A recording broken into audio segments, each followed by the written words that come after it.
I'd like to show you how to work a Y increase.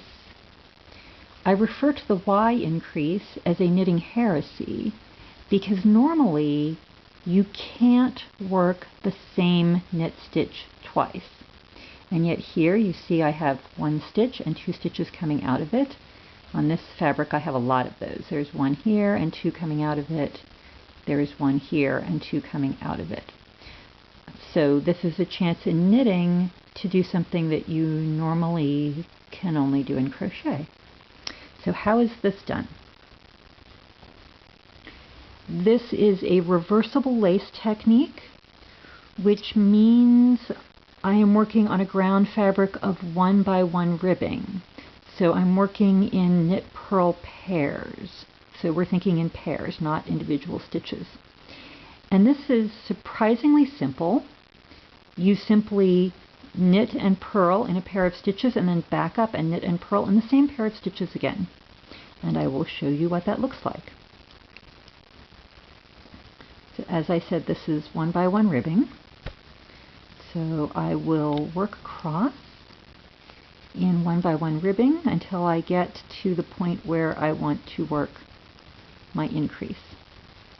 I think I'll increase here.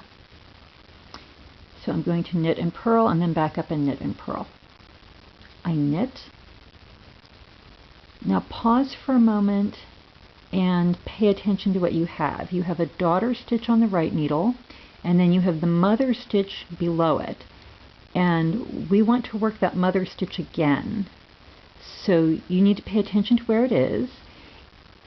If you have trouble learning this technique, you can try putting a safety pin or a removable marker right here in the shoulder of the mother stitch so that you can find it again in a moment.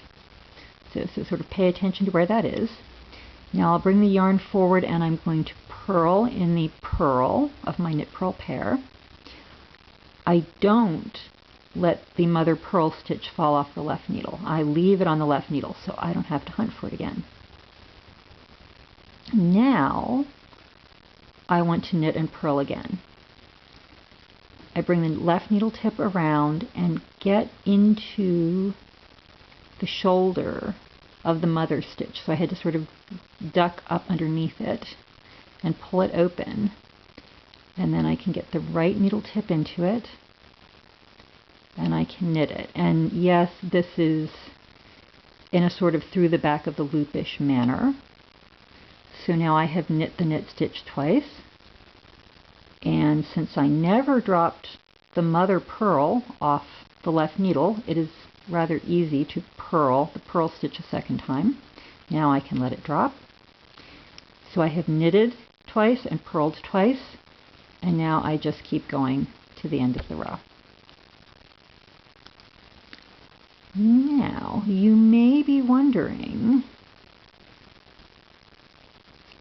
if you can knit and purl twice, can you do it more than twice?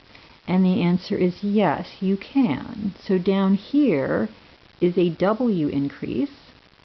In this case, I have one stitch and I have 3 stitches coming out of it. And if I flip the work over, this is reversible. Remember I said this is reversible lace, and there you go, the same thing on the back, 1 stitch with 3 stitches coming out of it. I suspect that there are some interesting stitch patterns that could be created using this technique. And I suspect there are some crochet techniques that could be mimicked in knitting using this method. I have not fully explored either. So there you go. The Y increase, the W increase, and some opportunities for exploration. Enjoy.